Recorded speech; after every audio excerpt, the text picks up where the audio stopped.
Hello students, कैसे हैं आप सभी। स्वागत है आपका बीएससी प्रो क्लासेस में। मैं हूं आपका केमिस्ट्री का lecturer Manish Kardam. As you know, हमने रिवीजन बैच स्टार्ट कर दिया है बीएससी फर्स्ट ईयर सेमेस्टर वाले स्टूडेंट्स के लिए। उसकी लाइव क्लासेस डेली हमारी चल रही हैं।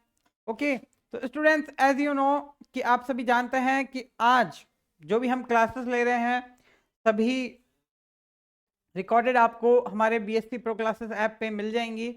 ओके, तो स्टूडेंट्स, यही बात मैं आपसे कहना चाहता हूं कि अब रिवीजन की घड़ी आ चुकी है। अब हमने जो भी पढ़ा है सब रिवाइज करेंगे, धीरे धीरे उन सभी तथ्यों पे चर्चा करेंगे और इसी तरीके से ही हम अपने रिवीजन के कारवा को आगे बढ़ाएंगे। ओके, तो स्टूडेंट्स चलते हैं, देखिए आगे इसी कतार में। ये है हमारा रिवीजन बैच, इसकी शॉर्ट डिटेल हम आपको दे रहे हैं यहाँ पे देखिए। तो हाँ, वांडरवाल बल एक क्वेश्चन बनता है, बहुत ही इंपॉर्टेंट क्वेश्चन बनता है कि वांडरवाल बल क्या है। वांडरवाल बल क्या है, वांडरवाल बल कितने प्रकार का होता है, वह वांडरवाल बल किन किन कारकों पर निर्भर करता है। तो एक लॉन्ग क्वेश्चन और इसमें से कई शॉर्ट क्वेश्चंस भी हैं, वो पुटअप हो सकते हैं। जैसा कि हमने बताया था, आदर्श गैस समीकरण पीवी इक्वल टू एनआरटी होता है। ओके, अब बात करें यहाँ पे पी ताप और V आयतन, T टेम्परेचर और R गैस नियतांक। ओके, अब इसी को ही आदर्श गैस समीकरण की तरह ही हमने ये चीज भी जानी थी, कोई भी गैस आदर्श गैस नहीं होती, कि कोई भी गैस आदर्श गैस नहीं होती। इसीलिए हमने बात करें वास्तविक गैसों के लिए एक इक्वेशन दी, मीन्स आदर्श गैस समीकरण में कुछ संशोधन किया और वास्तविक गैसों के लिए हमने एक समीकरण दी, और वो समीकरण थी हमारी P plus a upon V square V minus B equal to R T. ये थी हमारी इक्वेशन किसके लिए, वास्तविक गैसों के लिए। अब एक और बात बता दें, जैसे कि जो आइडियल गैस इक्वेशन थी वो तो हमारी उच्च ताप व निम्न दाब पर कार्य करती थी, और जो वांडरवाल गैस समीकरण है वो हमारा निम्न ताप व उच्च दाब पर कार्य करता था। ओके, तो ये तथ्य हमने इसमें पूरा अध्ययन किए थे। ओके, आगे चलते हैं, देखते हैं। देखिए आगे बात करते हैं वांडरवाल बल के बारे में। हम आपको समझा रहे थे जैसे कि एक अध्रुवीय मॉलिक्यूल लिया हमने, नॉन पोलर मॉलिक्यूल लिया जैसे Cl2। तो Cl2 में दो मॉलिक्यूल लिए, A1 B1 और A2 B2। मीन्स ये C1 C1 के क्या है, एक मॉलिक्यूल है हमारे। जैसे हमने मान लिया इसे Cl1 और इसे मान लिया Cl2। ठीक है, तो ये Cl1 और Cl2 में देखें, ये दोनों क्लोरीन के मॉलिक्यूल हैं। तो इन दोनों की नाभिकों के मध्य क्या होता है, आकर्षण होता है। इन दोनों अणुओं, ये दोनों क्या है, मॉलिक्यूल हैं। अब इन दोनों अणुओं के नाभिकों के मध्य क्या होता है, आकर्षण होता है। नाभिकों द्वारा ये क्या रहते हैं, दोनों अणुओं के केंद्र से ये जुड़े हुए रहते हैं, और इस प्रकार से इनका जुड़ाव ही क्या कहलाता है, वांडरवाल बल कहलाता है। और दोनों अणुओं के केंद्रों के मध्य की दूरी को वांडरवाल दूरी कहते हैं। ठीक है ना, वांडरवाल दूरी कहते हैं। वैसे हमें पता है कि ज्यादातर जो गैसों में वांडरवाल फोर्स ही पाया जाता है। Okay, clear. ओके, आगे चलते हैं। अब देखिए, अनाबंधित आयन या परमाणुओं के पारस्परिक क्रिया द्वारा उत्पन्न दुर्बल आकर्षण बल को वांडरवाल बल कहते हैं। ओके, मीन्स कोई भी अनाबंधित आयन हो या फिर परमाणु हो या अणु हो, जब इनकी पारस्परिक क्रिया द्वारा उत्पन्न एक दुर्बल आकर्षण बल, जिसे हम क्या कहते हैं, वांडरवाल बल कहते हैं। The weak attractive force generate between two unpaired ion and atoms is called van der Waals forces. Clear. Okay, आगे चलते हैं वांडरवाल बल की। वांडरवाल बल की परिभाषा में आगे चलते हुए देखते हैं। अब हम पहले बात करते हैं कि अणु कितने प्रकार के होते हैं। तो अणु बात करें, ध्रुवीयता के आधार पर अणुओं को दो भागों में बांटा है। एक होता है हमारा ध्रुवीय अणु और दूसरा होता है अध्रुवीय अणु। मीन्स अध्रुवीय अणु में नॉन पोलर मॉलिक्यूल, और इसके अंदर ज्यादातर ऐसे मॉलिक्यूल आते हैं जैसे होमो एटम। होमो एटम मीन्स समझाती है अणु।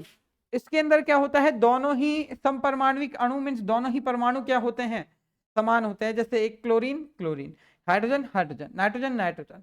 और इन दोनों के मध्य क्या होता है, बंध जो ज्यादातर हम बात करें इक्वल शेयरिंग ऑफ इलेक्ट्रॉन से होगा, और इस प्रकार के अणु को अध्रुवीय अणु कहते हैं। Okay clear.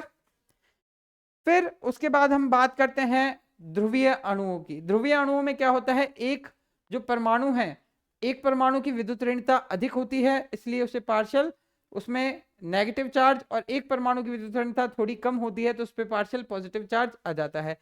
तो मीन्स एक अणु पर धनात्मक आवेश और दूसरे अणु पर ऋणात्मक आवेश, एक पे धनात्मक और दूसरे पे ऋणात्मक आवेश आ जाने के कारण उसमें ध्रुवणता उत्पन्न हो जाती है, इसी कारण इसे ध्रुवीय अणु कहते हैं।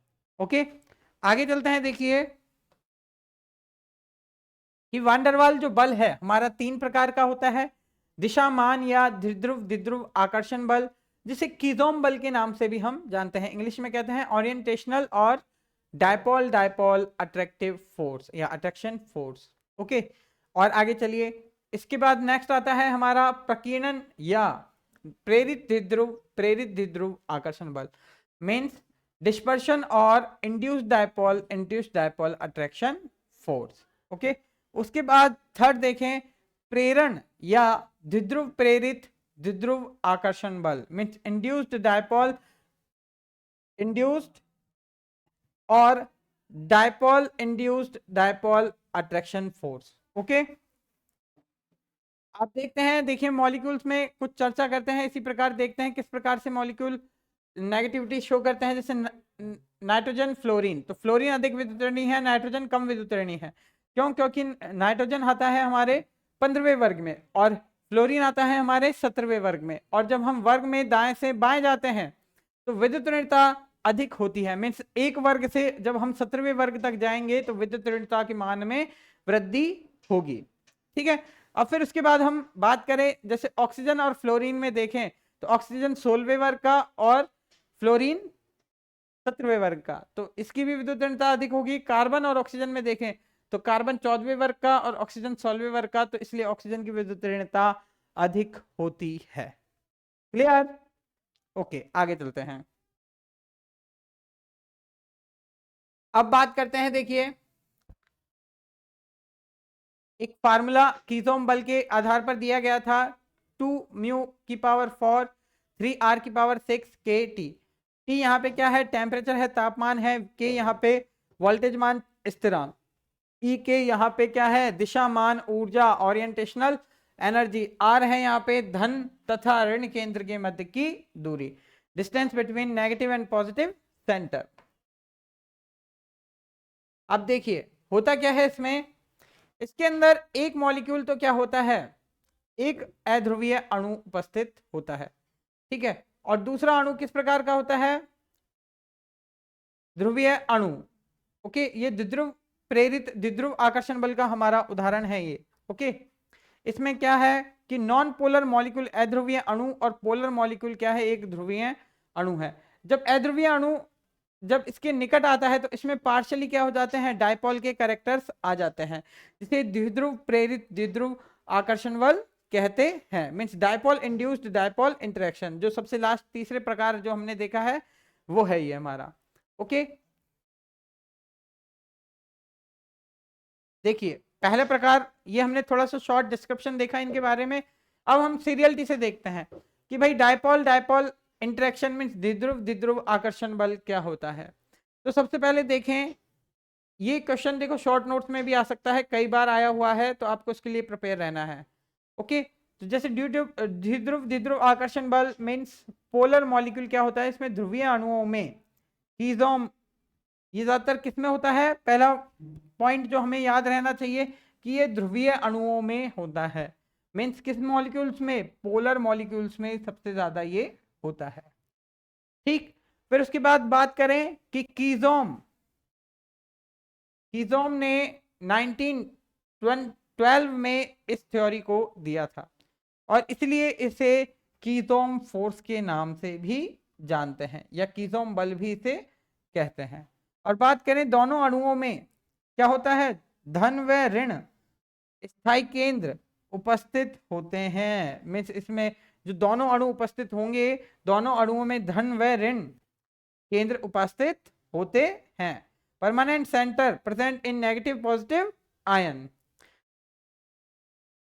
आगे देखिए, और ये ज्यादातर किन मॉलिक्यूल में मिलेगा? ये ज्यादातर डायपोल मॉलिक्यूल्स में मिलता है, जैसे NF3 हुआ, OF2 हुआ और कार्बोनिल ग्रुप हुआ। तो ज्यादातर ये इन्हीं में ही हमारा देखने को मिलता है। ओके, आगे चलते हैं। अब देखिए इसके एग्जांपल में उदाहरण देखें कि इसमें दो एक जैसे डायपोल वाले मॉलिक्यूल हैं। जब ऐसे दोनों एक जैसे द्विध्रुव जब हम लेते हैं एक साथ, जब ये एक दूसरे के नियर आते हैं, एक दूसरे के नियर मीन्स एक दूसरे के पास जब ये आते हैं, तो एक दूसरे के पास आने पर ये क्या होते हैं, नेगेटिव वाला सिरा पॉजिटिव वाले के जस्ट अपोजिट हो जाता है और पॉजिटिव वाला सिरा नेगेटिव वाले सिरे के जस्ट अपोजिट हो जाता है। जिससे मीन्स इसमें एक डायरेक्शनल इफेक्ट पॉजिटिव नेगेटिव के साइड डायरेक्शन में और नेगेटिव पॉजिटिव के डायरेक्शन में आ जाता है। तो एक डायरेक्शनल इफेक्ट होने के कारण ही इसे दिशामान बल भी कहते हैं, है ना। और यहाँ पे ये जो द्विध्रुव आकर्षण बल हमारा उत्पन्न हो जाता है और इसीलिए इसे दिशामान प्रभाव भी कहते हैं। कौन सा प्रभाव? दिशामान प्रभाव या डायरेक्शनल इफेक्ट भी कहते हैं। क्लियर? ओके, आगे चलते हैं। अब बात करते हैं जैसे कीजोम बल, ज्यादातर हम नाम ले रहे हैं तो कीजोम ई के मीन्स एनर्जी जो यूज लेंगे, ई के यहाँ पे दिशामान ऊर्जा को डिनोट करती है, या कीजोम ऊर्जा, दिशामान ऊर्जा भी कह सकते हैं इसे, डायरेक्शनल एनर्जी।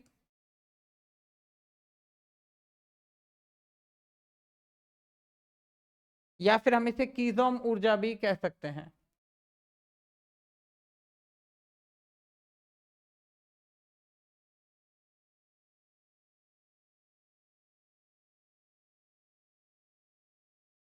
कीजोम ऊर्जा। अब यह बात करें जैसे कीजोम ऊर्जा ई के इक्वल टू होता है 2 म्यू की पावर 4 3 आर की पावर 6 के टी। यहाँ पे म्यू है हमारा डायपोल मूवमेंट मीन्स द्विध्रुव आघूर्ण। क्या है यहाँ पे हमारा डायपोल मूवमेंट, द्विध्रुव आघूर्ण। और बात करें आर है यहाँ पे distance between positive and negative centres, positive और नेगेटिव केंद्र के मध्य की दूरी। और के है यहाँ पे वोल्टेज मान कांस्टेंट मीन्स वोल्टेज मान स्थिरांक। नेक्स्ट देखते हैं प्रेरित द्विध्रुव आकर्षण बल means induced dipole attraction. Okay, अब इनमें क्या होता है, इनमें दोनों में से एक अणु तो क्या होता है, एक अणु तो ध्रुवीय तथा दूसरा अणु अध्रुवीय होता है। ओके, एक अणु ध्रुवीय तथा दूसरा अणु अध्रुवीय होता है। मीन्स दोनों में से in two molecules one is polar and another is non polar molecule। Okay, आगे चलते हैं। और इसमें मेन पॉइंट ये होता है कि भाई इसमें दिशा का कोई प्रभाव नहीं होता, इनमें दिशा का कोई प्रभाव नहीं पड़ता है। Okay, they are non directional means ये दिशा से प्रभावित नहीं होते हैं। आगे चलिए। अब देखिए इसमें क्या होता है, एक अणु तो अध्रुवीय है और एक अणु हमारा ध्रुवीय है। जब इस प्रकार के दोनों अणु जब हम एक दूसरे के पास लेते हैं तो ध्रुवीय अणु से प्रेरित होकर अध्रुवीय अणुओं में भी पार्शियली क्या होता है, वैद्युत स्थितिक बल या फिर बात करें पार्शियली चार्ज जनरेट हो जाता है, आंशिक आवेश आ जाता है। और जिससे ध्रुवीय अणु के पॉजिटिव सिरे के निकट सारे नेगेटिव वाले मॉलिक्यूल्स आ जाते हैं और जस्ट अपोजिट पॉजिटिव वाले मॉलिक्यूल्स आ जाते हैं। और ये दो प्रकार से भी शो कर सकता है, इस प्रकार से भी और इस प्रकार से भी। ओके, इसलिए इसे प्रेरित द्विध्रुव आकर्षण या इंड्यूस्ड डायपोल इंटरेक्शन कहते हैं। क्लियर? आगे चलिए। अब यहाँ पे इसके लिए भी भाई ये डिबाई द्वारा दिया गया था, ये इंड्यूस्ड डायपोल इंटरेक्शन डिबाई द्वारा दिया गया था, इसलिए इसे डिबाई ऊर्जा भी कहते हैं। ई के ई डी मीन्स डिबाई ऊर्जा। और इसके लिए पर्टिकुलर फार्मूला दिया गया है हमारा -2 अल्फा म्यू की पावर 2 और अपॉन पाई पाई के सॉरी आर आर की पावर 6। ओके, अल्फा क्या है यहाँ पे, अल्फा है यहाँ पे प्रेरण ध्रुवणीयता। ओके, प्रेरित ध्रुवणीयता मीन्स इंड्यूस्ड पोलराइजेबिलिटी। ओके, और म्यू है यहाँ पे डायपोल मूवमेंट, आर है distance between positive and negative centre mean धन व ऋण स्थायी केंद्रों के मध्य की दूरी। ठीक, और आगे चलते हैं। नेक्स्ट और थर्ड प्रकार है हमारा प्रेरित द्विध्रुव आकर्षण मीन्स इंड्यूस्ड डायपोल अट्रैक्शन। तो सबसे पहले ये दिया किसने था, ये लंदन द्वारा दिया गया था। ये जो हमारे वैज्ञानिक हैं लंदन, उनके द्वारा इस बल की व्याख्या की गई थी, और लंदन ने आधार पर ही इस बल को लंदन फोर्स भी कहते हैं, लंदन बल भी कहते हैं। और इसकी एक खास बात है कि इसमें जो दोनों अणु होते हैं वो दोनों ही अणु किस प्रकार के होते हैं, अध्रुवीय होते हैं। और इसमें एग्जांपल देखें तो इसके एग्जांपल में ज्यादातर आता है हमारा जैसे Cl2, H2, N2 आदि इसके एग्जांपल में ज्यादा आते हैं। ठीक है, नेक्स्ट देखते हैं एग्जांपल लेते हैं। जैसे इसमें दोनों ही क्या है, अध्रुवीय अणु हैं। जब हमने दोनों अध्रुवीय अणुओं को लिया तो दोनों अध्रुवीय अणुओं में क्या होता है, एक क्षण ऐसा आता है कि इनमें पार्शियली चार्ज आवेश उत्पन्न हो जाता है किसी एक अणु में। ओके, किसी एक अणु में पार्शियली चार्ज जनरेट हो जाता है। जब एक अणु में पार्शियली चार्ज जनरेट हो जाता है दूसरे में नहीं होता, लेकिन जैसे ही इसमें पार्शियली चार्ज जनरेट हुआ तो इसके साथ साथ दूसरी स्थिति में जो दूसरा अणु है इसमें भी चार्ज क्या हो जाता है, इंड्यूस्ड हो जाता है। मीन्स यहाँ पे भी इंड्यूस्ड डायपोल और यहाँ पे भी इंड्यूस्ड डायपोल, दोनों ही डायपोल कैसे हो जाते हैं, इंड्यूस्ड ही होते हैं। तो इसलिए इस बल का नाम इंड्यूस्ड डायपोल इंटरेक्शन कहते हैं। मीन्स प्रेरित द्विध्रुव आकर्षण इसे कहा जाता है। क्लियर, और आगे चलिए। इसके लिए ऊर्जा EL मीन्स लंदन ऊर्जा EL द्वारा डिनोट करते हैं। इसमें 3I α1 α2 अपॉन 4R की पावर 6। I है यहाँ पे आयनन ऊर्जा, क्या है यहाँ पे I, आयनन ऊर्जा, आयनाइजेशन एनर्जी। α1 α2 है दोनों अणुओं की प्रेरक ध्रुवता। Okay, induced polarity of two molecules, दोनों मॉलिक्यूल की इंड्यूस्ड पोलैरिटी। और बात करें R है यहाँ पे distance between two positive and negative centre, धन व ऋण केंद्रों के मध्य की दूरी, इसे यहाँ पे डिनोट किया गया है। क्लियर, आगे चलें।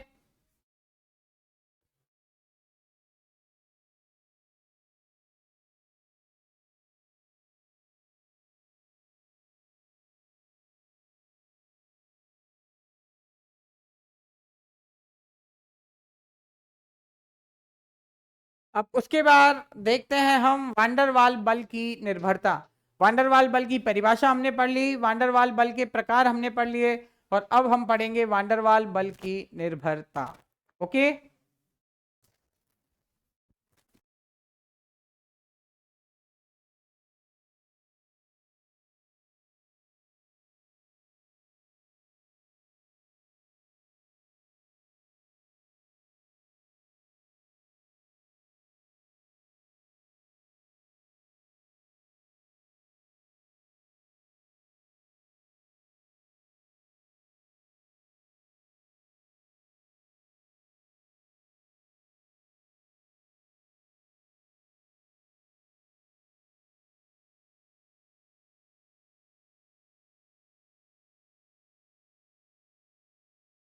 ओके,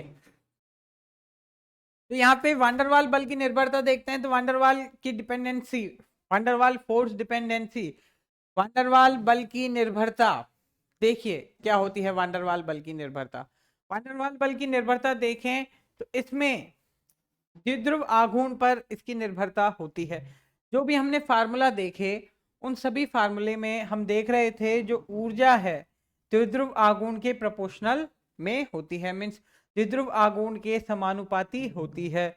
अगर द्विध्रुव आघूर्ण का मान बढ़ेगा तो ऊर्जा का मान भी बढ़ेगा, और जब द्विध्रुव आघूर्ण का मान बढ़ता है तो वांडरवाल बल का सामर्थ्य भी बढ़ता है। तो काफी स्टूडेंट्स ऐसे कहते हैं कि सर हम थ्योरी नहीं बना पाते, तो आप उन सब चीजों पे भी डिस्कशन कर लीजिए कि भाई मैंने अभी आपको बता दिया कि जो द्विध्रुव आघूर्ण है ऊर्जा के समानुपाती होता है, तथा जितना अधिक द्विध्रुव आघूर्ण बढ़ेगा उतना ही अधिक वान डेर वाल बल का सामर्थ्य बढ़ता है, क्योंकि द्विध्रुव आघूर्ण के प्रोपोर्शनल समानुपाती ही होता है वान डेर वाल बल का सामर्थ्य।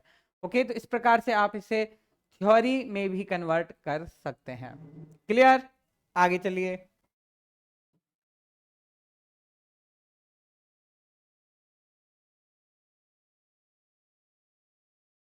दूसरा है हमारा अंतरनाभिकीय दूरी। ठीक है, अंतरनाभिकीय दूरी किस प्रकार से प्रभावित करती है? हमने देखा दोनों अणुओं की जो मध्य की दूरी होती है, हम परिभाषा में भी लिख सकते हैं। देखिए, दो अणुओं की मध्य की दूरी को अंतरनाभिकीय दूरी कहते हैं। और वान डेर वाल बल का स्थायित्व भी अंतरनाभिकीय दूरी द्वारा प्रभावित होता है। क्यों? क्योंकि वान डेर वाल बल का स्थायित्व 1/r⁴ के क्या होता है? समानुपाती होता है। मीन्स अर्थात, या फिर r⁴ के व्युत्क्रमानुपाती होता है, ये भी हम लिख सकते हैं।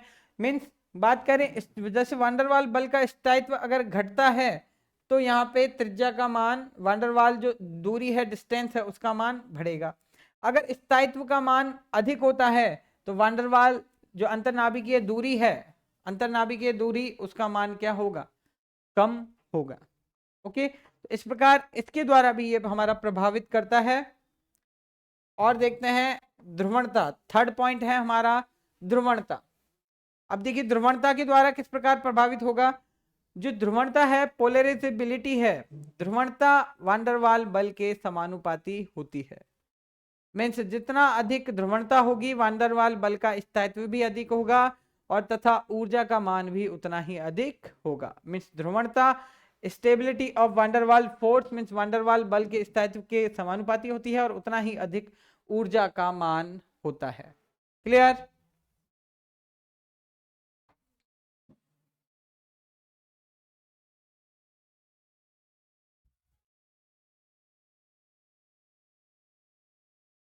इस प्रकार से हम इसके प्रभावित होने को दर्शाते हैं।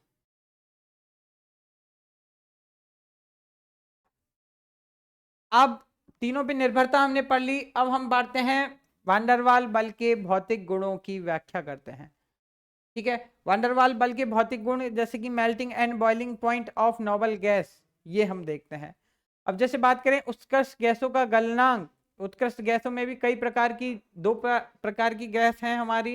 एक होती है एक परमाणुक gas means mono atomic gas, और एक होती है द्विपरमाणुक गैस। ठीक है, एक होती है एक परमाणुक मोनो एटॉमिक गैस और दूसरी होती है द्विपरमाणुक di atomic gas. Mono atomic gas में बात करें जैसे हीलियम और नियॉन हमारे मॉलिक्यूल्स आते हैं दोनों, और डाई एटॉमिक मॉलिक्यूल्स की बात करें तो वहां पे H2 N2 और O2 हमारे मॉलिक्यूल आते हैं। मीन्स ये दो परमाणुओं के द्वारा मिले हुए हैं, इसलिए इन्हें डाई एटॉमिक मॉलिक्यूल्स कहते हैं। क्लियर? अब देखिए आगे चलते हैं किस प्रकार से प्रभावित हम इसको करते हैं।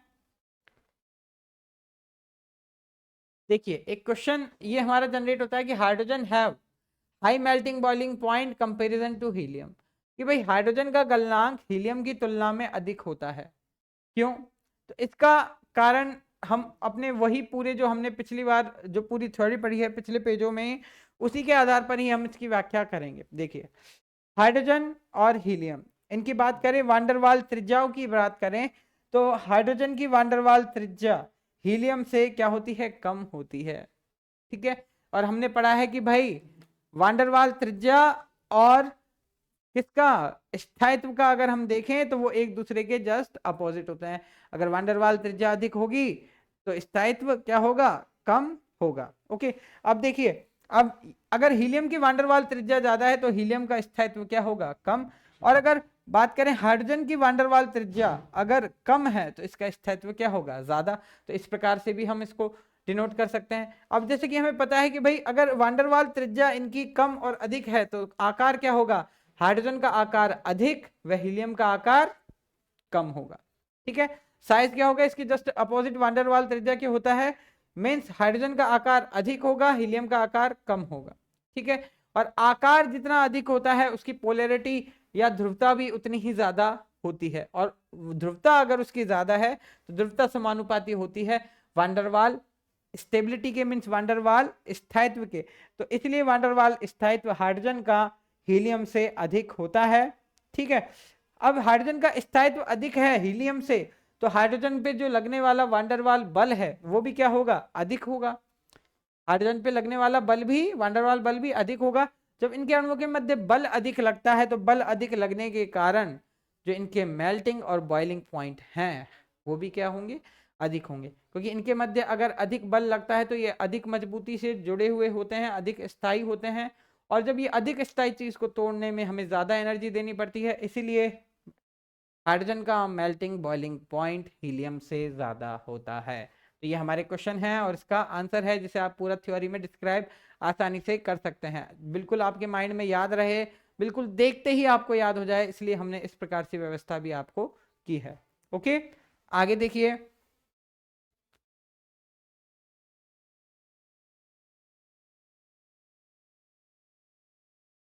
ऐसे ही एक क्वेश्चन और है कि भाई नियोन का गलनांक वह क्वथनांक O2 से क्या होता है, कम होता है।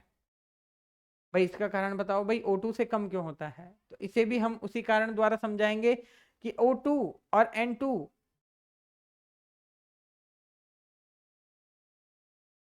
देखिए, नियोन का गलनांक क्वथनांक N2 व O2 से कम होता है, इसके बारे में हमें बताना है।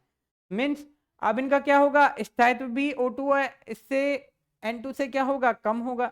अब किस प्रकार, ये देखिए, वांडरवाल त्रिज्या की बात करें, ठीक है, जब भी हम वांडरवाल त्रिज्या देखते हैं तो N2 व O2 की वांडरवाल त्रिज्या क्या होती है, वांडरवाल त्रिज्या कम होती है किससे, नियोन से।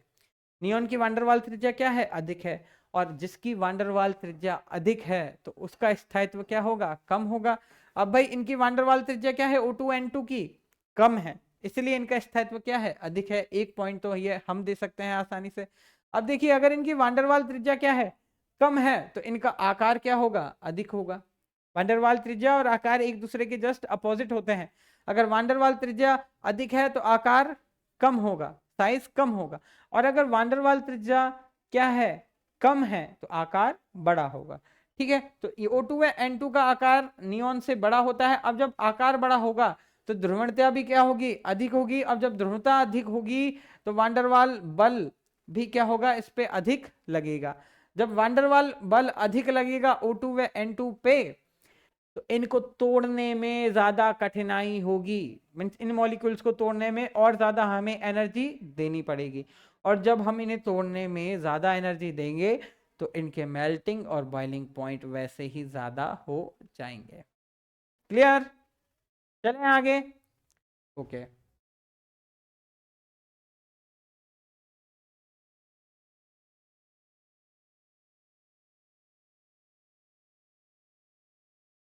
देखिए इसके बाद इसके कुछ एग्जाम्पल्स दे रखे हैं भौतिक गुण में। एक ग्रेफाइट है, ग्रेफाइट का भी हम डिस्कशन इसी में ही करते हैं। देखिए, जैसे एक वांडरवाल फोर्स की बात करें, वांडरवाल बल, ग्रेफाइट जो होता है एक हेक्सागोनल स्ट्रक्चर में होता है। किस प्रकार की स्ट्रक्चर होती है ग्रेफाइट की, हेक्सागोनल।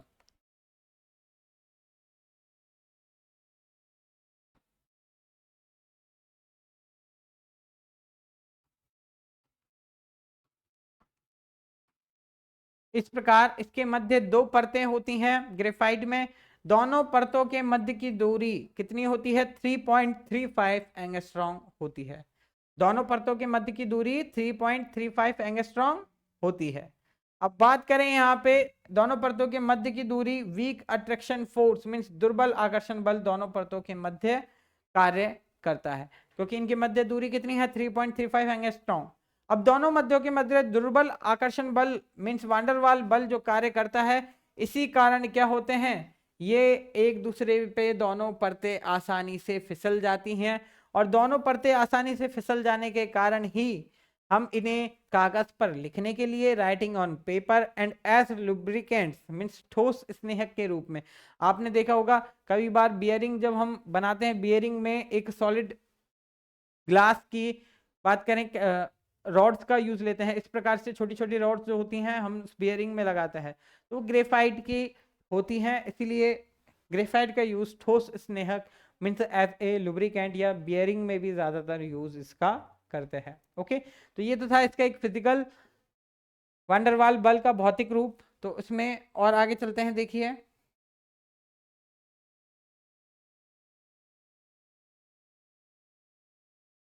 अब नेक्स्ट है बहुत ही इंपॉर्टेंट शॉर्ट नोट, सबसे ज्यादा जो पूछा जाता है इसमें, पंजर यौगिक क्लेथरेट कंपाउंड। पंजर यौगिक क्लेथरेट कंपाउंड सबसे ज्यादा इंपॉर्टेंट बनता है, देखिए मोस्ट इंपॉर्टेंट बनता है। अब इसमें होता क्या है, कुछ यौगिक में खाली स्थान होते हैं, कुछ यौगिकों में क्या होते हैं, खाली स्थान होते हैं, तथा उन खाली स्थानों में कुछ अणु या परमाणु क्या होते हैं, आके फंस जाते हैं। ठीक है, मीन्स कुछ यौगिकों में खाली स्थान होते हैं तथा उन खाली स्थानों में कुछ अणु या परमाणु आके फंस जाते हैं। इस प्रकार बने यौगिकों को पंजर यौगिक कहते हैं। इस प्रकार बने यौगिकों को क्या कहते हैं, पंजर यौगिक कहते हैं। ओके, अब बात करें some compound have empty spaces, कुछ कंपाउंडों में खाली स्थान होते हैं, in which some atoms and molecules are trapped, और उसके अंदर कुछ मॉलिक्यूल्स या अणु क्या हो जाते हैं, फंस जाते हैं। Them the compound is clathrate compound, और ऐसे कंपाउंड को पंजर यौगिक या क्लेथरेट कंपाउंड कहते हैं। क्लियर, आगे चलते हैं, देखिए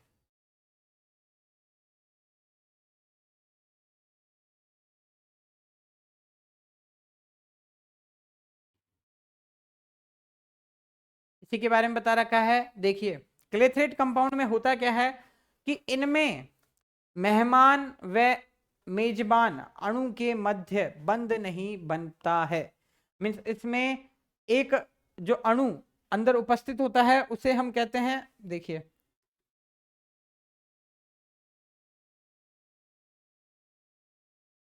इसमें मेहमान व मेजबान अणु के मध्य कोई बंध नहीं बनता है। इसमें एक जो अणु होता है, देखिए जो अणु जिसमें जाल बना हुआ होता है जिसकी संरचना से, उसे तो कहते हैं मेजबान, और जो दूसरा अणु उसमें आके ट्रैप्ड होता है उसे कहते हैं हम मेहमान वाला अणु। ओके, तो मीन्स इसमें मेहमान व मेजबान अणु के मध्य कोई भी बंध नहीं बनता है, बल्कि कोई अणु उसके मध्य आके क्या हो जाता है, ओनली फंस जाता है। ओके, तो no bond form between host and guest molecules, host और गेस्ट मॉलिक्यूल के मिड में कोई भी बंध का निर्माण नहीं होता है। ओके, अब बात करें गर्म करने या विलायक में घुलने पर, जब हम इन्हें गर्म करते हैं या किसी विलायक में घुलते हैं तो घुलने पर ये मेहमान व मेजबान अणु क्या हो जाते हैं, पृथक हो जाते हैं। ओके, ये मेहमान व मेजबान अणु पृथक हो जाते हैं विलायक में घोलने पर। Due to warm and dissolve in solvent guest molecules remove from host molecules. Okay, अब बात करें क्लेथरेट वर्ड की, तो ये एक लैटिन भाषा का वर्ड है जिसका अर्थ होता है जाल में फंसना, means caught in net, caught in net means जाल में फंसना। ओके, और आगे देखते हैं, संरचना के बारे में बात करते हैं। ये संरचना दी गई है हमारी ऑर्थोक्यूनॉल की। ओके, ऑर्थोक्यूनॉल किस प्रकार से एक जालक संरचना बनाता है, ऑर्थोक्यूनॉल के मॉलिक्यूल्स हैं ये यहाँ पे, और इन मॉलिक्यूल्स के मिड में आर्गन का जो मॉलिक्यूल है वो फंस जाता है। तो आर्गन का मॉलिक्यूल हमारा कहलाता है गेस्ट मॉलिक्यूल, मेहमान अणु। ठीक है, और ये जो ऑर्थोफिनॉल है ये हमारा कहलाता है मेजबान, होस्ट। ऑर्थोफिनॉल क्या कहलाता है हमारा, मेजबान या होस्ट। ठीक है, ये फार्मूला है ऑर्थोफिनॉल का, C6H4OH का होल ट्वाइस। ओके, और इसे इस प्रकार बने यौगिक को क्या कहते हैं, पंजर यौगिक या क्लेथरेट कंपाउंड कहते हैं। क्लियर, आगे चलें, क्लेथरेट यौगिक या पंजर यौगिक। ओके, आगे चलते हैं, देखिए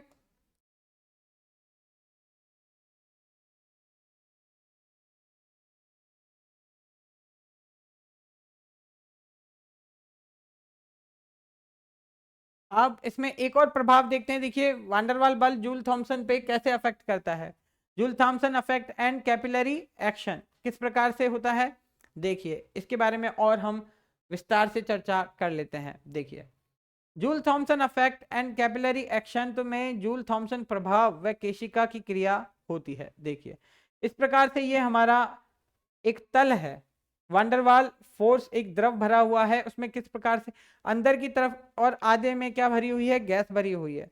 तो इसमें क्षैतिज की ओर क्या होते हैं, क्षैतिज की ओर जो अणु हैं वो क्या लगाते हैं, क्षैतिज की तरफ बल लगाते हैं।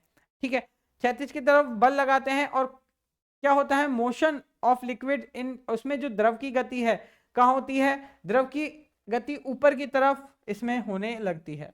ठीक है, द्रव की गति क्या होने लगती है, ऊपर की तरफ होने लगती है, और गैस के अणु नीचे की तरफ क्या होते हैं, गति करते हैं, और द्रव का तल जिससे क्या हो जाता है, ऊपर की तरफ उठ जाता है। तो इस प्रकार से जब द्रव के तल जब ऊपर की ओर उठ जाता है, उत्तल तल हमें प्राप्त होता है जब द्रव ऊपर की तरफ चढ़ता है। ठीक है, जब द्रव ऊपर की तरफ चढ़ता है किसी नली में तो तल क्या हो जाता है, उत्तल उसका तल हो जाता है।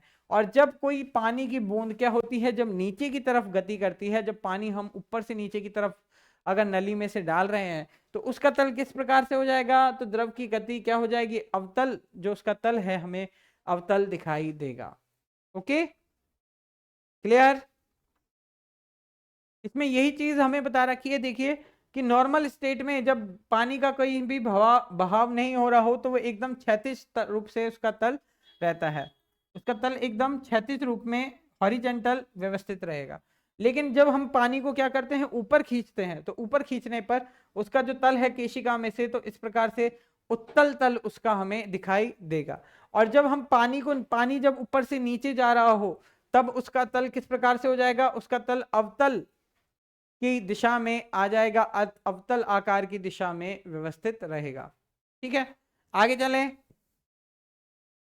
ओके,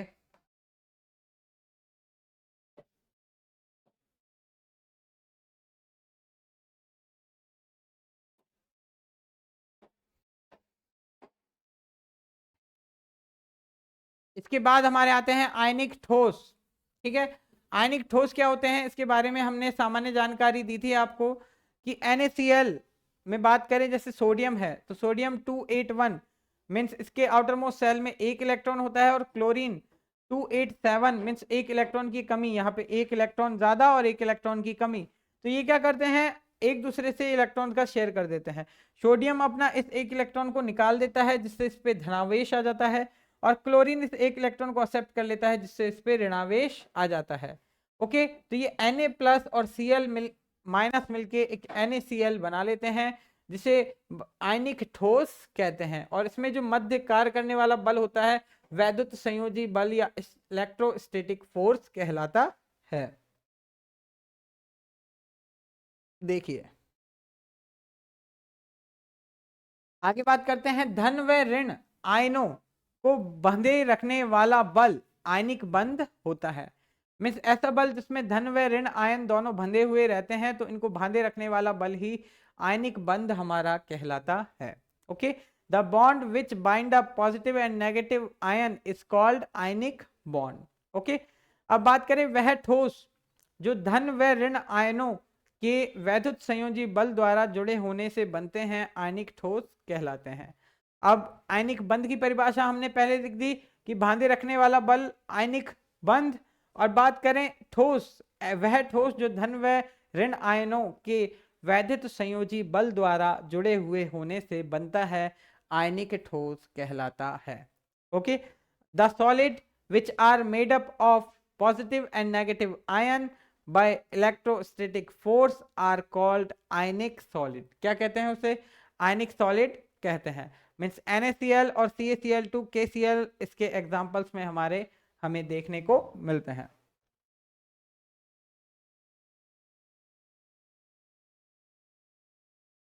और ये हमारी कुछ संरचना दी गई है ठोस की, NaCl की किस प्रकार से संरचना बनती है। जालक संरचना हमें बताया गया है कि भाई NaCl में एक Na व Cl के जो अणु होते हैं इसकी बार बार पुनरावृत्ति होती है, इसलिए यूनिट सेल ज्यादातर हम NaCl ओके इस प्रकार से इसकी संरचना को बनाते हैं। ठीक है, मीन्स इसकी n बार इकाई का क्या होता है, रिपीटेशन होता है। ओके इसलिए NaCl की संरचना कुछ इस प्रकार से होती है। ऐसी छोटी छोटी इकाइयां सेल्स से मिलकर ये बना है, जिसे इकाई कोष्टिका कहते हैं। ऐसी छोटी छोटी सेल्स जैसे ईंटों से मिलकर कोई इमारत की दीवार बनती है, वैसे ही ऐसी छोटी छोटी सेल्स से मिलकर ये हमारी इसकी क्रिस्टल संरचना बनी है, जिसे हम इकाई कोष्टिका कहते हैं। क्लियर? आगे चलें।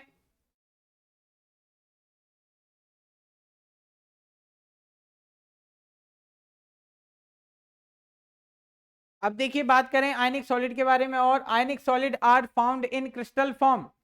आयनिक सॉलिड हमें किस रूप में मिलता है, क्रिस्टल के रूप में मिलते हैं। और द क्रिस्टल मेड अप, और क्रिस्टल किससे मिलकर बने होते हैं, देखिए टेट्राहेड्रल, ऑक्टाहेड्रल, क्यूबिक फॉर्म ज्यादातर इन संरचनाओं में हमें देखने को मिलते हैं। मींस क्रिस्टल सामान्यतः चतुष्फलकीय, अष्टफलकीय व धनीय रूप में होते हैं। अब बात करें ions attach another ions in specific number which is called coordination number। Means ion दूसरे आयनों से एक निश्चित संख्या में जुड़े हुए होते हैं, इसे समन्वय संख्या कहते हैं।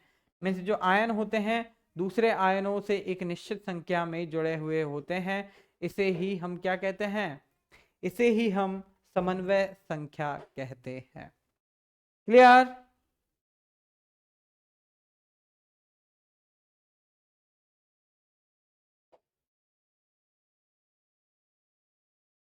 यहाँ पे देखिए इंपेरिकल फार्मूला, मूलानुपाती सूत्र, जो NaCl के लिए हम अणु सूत्र ना लेकर क्या लेते हैं, NaCl के लिए कभी भी हम अणु सूत्र नहीं लेते हैं, मूलानुपाती सूत्र लेते हैं।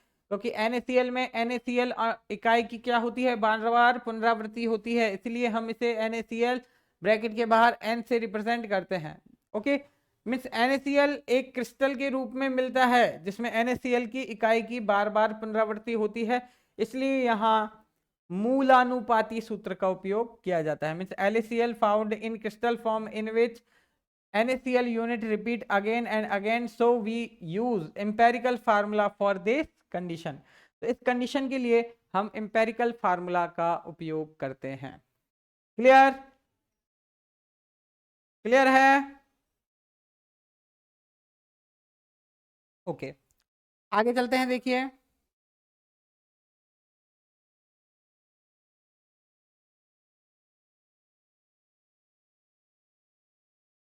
यहाँ पे दूसरा पॉइंट ये है कि भाई strong interaction, inter ionic bond means प्रबल अंतर आयनिक बंध क्या होता है, सभी रासायनिक बंधों में आयनिक बंध क्या होता है, सबसे प्रबल होता है। In all chemical bond ionic bond is strongest bond.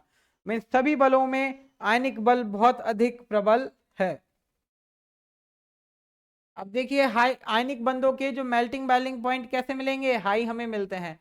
High melting boiling point means उच्च गलनांक व क्वथनांक हमें इनके देखने को मिलते हैं। मीन्स आयनिक बंध प्रबल बंध है, क्यों, क्योंकि इसके बंध को तोड़ने के लिए अधिक ऊर्जा देनी पड़ती है, high energy for bond breaking. और जब अधिक ऊर्जा देनी पड़ेगी तो इनका उच्च ताप पर ही क्या होगा, विघटन होगा। जब उच्च ताप इनको देना पड़ता है, इसलिए इनके melting and boiling point means गलनांक व क्वथनांक उच्च होते हैं।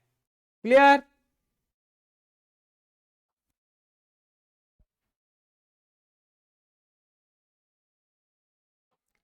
और इसमें नेक्स्ट इंपॉर्टेंट पॉइंट है ब्रिटल नेचर मीन्स भंगुर प्रकृति, कि they are diluted into small parts but force. Means बात करें कि इन्हें बल द्वारा छोटे छोटे टुकड़ों में हम बदल देते हैं। मीन्स छोटे छोटे टुकड़ों में हम इन्हें तोड़ देते हैं। आउटर मीन्स बाह्य बल द्वारा हम इन्हें आसानी से छोटे छोटे टुकड़ों में तोड़ना इनका ब्रिटल नेचर या इनकी भंगुरता को डिनोट करता है। इनकी भंगुरता के बारे में या इनके ब्रिटल नेचर के बारे में हमें बताता है। क्लियर? आगे चलें।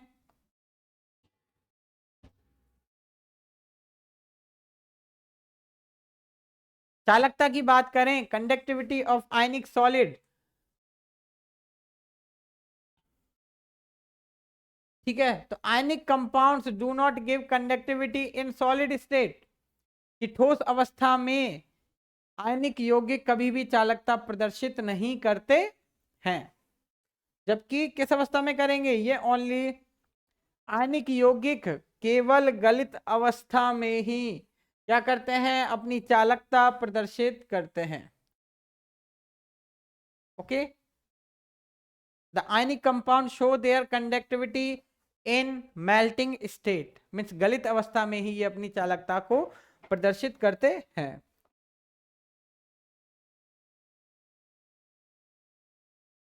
यहां पे बात करते हैं, देखिए ionic solid do not have free electron for conductivity. Ionic solid, ionic यौगिकों के पास कोई भी मुक्त इलेक्ट्रॉन नहीं होता है, बट लेकिन जब इनकी मेल्टिंग स्टेट में गलित अवस्था में they have force, they have free electron, गलित अवस्था में इनके पास एक मुक्त इलेक्ट्रॉन आ जाता है। ओके, ड्यू टू दिस मुक्त इलेक्ट्रॉन के कारण ही ये दे शो कंडक्टिविटी, ये चालकता प्रदर्शित करते हैं। मीन्स आयनिक यौगिकों की ठोस अवस्था में मुक्त इलेक्ट्रॉन नहीं होता है, परंतु गलित अवस्था में मुक्त इलेक्ट्रॉन होने के कारण ये चालकता प्रदर्शित करते हैं। क्लियर?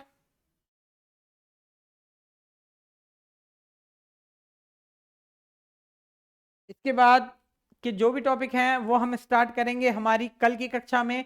तो स्टूडेंट्स आज की कक्षा में इतना ही। आई होप आपको आज की क्लास में, आप देखिए रेगुलर अगर रिवीजन लेंगे तो मैं आपको दावे के साथ कह सकता हूं कि आपको पूरा क्लास में ही टॉपिक हम याद कराने की क्षमता रखते हैं। बिल्कुल आप एक बार क्लास लोगे तो बिल्कुल टॉपिक आपके माइंड में, कॉन्सेप्ट क्लियर हो जाएगा और जल्द से जल्द आपका केमिस्ट्री का सिलेबस भी रिवाइज हो जाएगा। तो स्टूडेंट्स आज की क्लास में इतना ही, मिलते हैं नेक्स्ट क्लास में नेक्स्ट टॉपिक के साथ। जब तक के लिए बने रहिए हमारे साथ बीएससी प्रो क्लासेस में। कीप स्टडी, पढ़ते रहिए, मेहनत करते रहिए, आपको अपनी मेहनत का फल अवश्य मिलेगा। ओके, तो बेस्ट ऑफ लक, मिलते हैं नेक्स्ट क्लास में नेक्स्ट रिवीजन बैच में। ओके।